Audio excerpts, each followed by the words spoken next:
So ang pinaka-maraming tanong sa non-immigrant visa ay ang US tourist visa. Sa mga gustong magpatulong sa kanilang US tourist visa application or renewal, nag-o-offer po ako ng one-on-one online consultation, DS-160 assistance, interview assistance or coaching, at document review. So mag-message lang po sa aking Facebook page or mag-email. Malaki pong issue ang immigration dito sa Amerika. So ano po ang mangyayari doon sa mga mag-a-apply ng US tourist visa? Ano po ang dapat gawin? Paano makapag-prepare sa interview?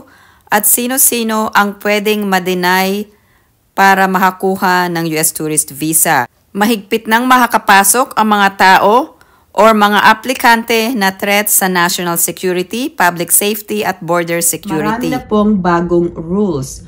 Napakabilis po kasing kumilos ni President Donald J. Trump at marami po siyang executive orders. So marami din pong bagong policies ang ini-impose ng Department of State at dapat naka-align ito sa interes ng Amerika. Highest priority is to protect the lives and interests of US citizens overseas. So ito po ang mga bagong priorities and mission ng Department of State.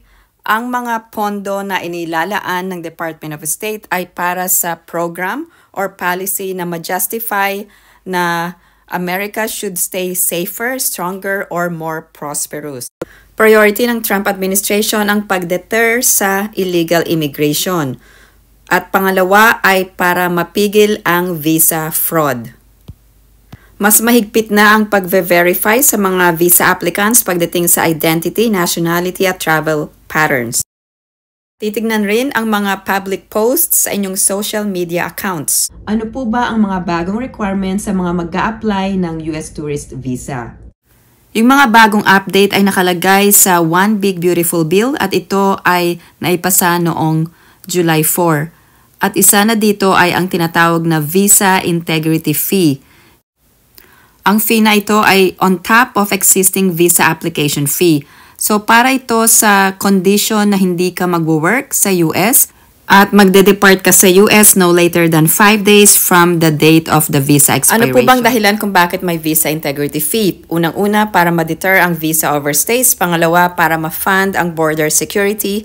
At pangatlo ay para ma-strengthen ang immigration enforcement. Merong isang importanteng update at ito ay effective September 2nd of 2025. At meron pong mga changes sa visa interview waiver. So lahat po ng non-immigrant visa applicants under the age of 14 and over the age of 79 will now require an in-person interview. Pero meron pong exceptions at ang pinaka-importanteng exceptions ay sa mga applicants renewing B1 or B2 or B1, B2 or border crossing card within 12 months of prior visa's expiration and applicant was at least 18 years of age. Kayo po ay mag-apply ng US tourist visa.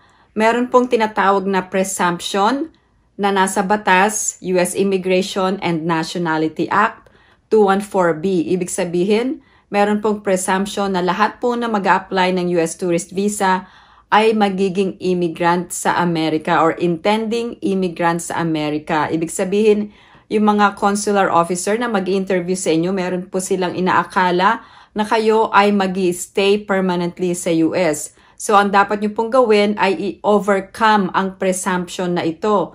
So, marami pong paraan para ma-overcome yung presumption. Unang-una, dapat po ang purpose po ng inyong visit ay temporary lamang. So, ang pagbisita nyo po sa US ay within a specific time period. Ibig sabihin, nakalaan lang po sa ganitong araw or weeks or months ang inyong pagbisita sa US. Pangalawa, dapat ang pagbisita sa US ay temporary lamang para sa specific purpose. Ibig sabihin, kung pupunta po kayo sa US para umattend ng conference or business meeting, yun lang po ang dahilan or bibisita po kayo sa inyong kamag-anak, pamilya, or kaibigan. Pangatlo, dapat po meron po kayong tinatawag na evidence of funds habang kayo po ay bumibisita sa Amerika. Ibig sabihin, meron po kayong proof na kaya nyo pong sustentuhan ang sarili ninyo habang kayo ay nasa Amerika.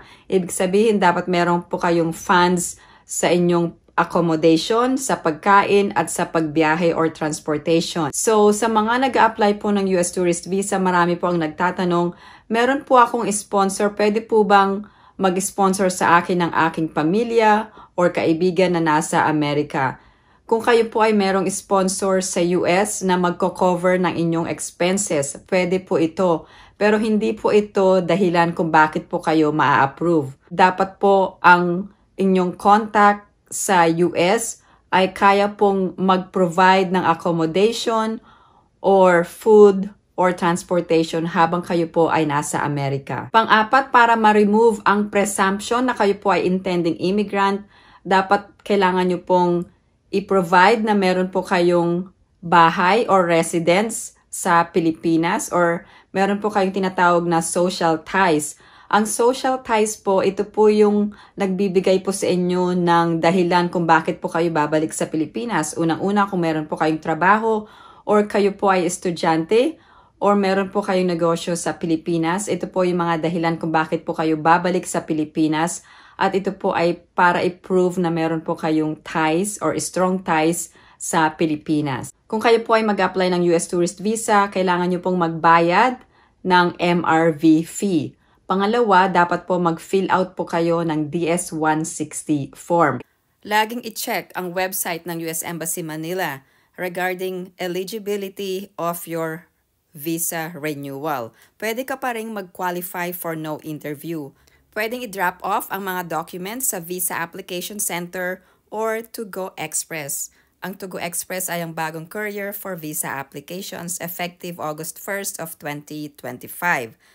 Ano-ano mga eligibility requirements? First, the visa you are renewing is the same visa category as the previous visa.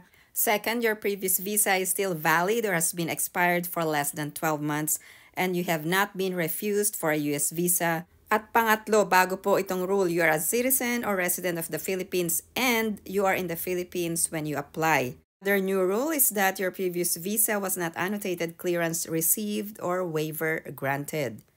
Another important rule is that your previous visa was issued after you reached 14 years of age.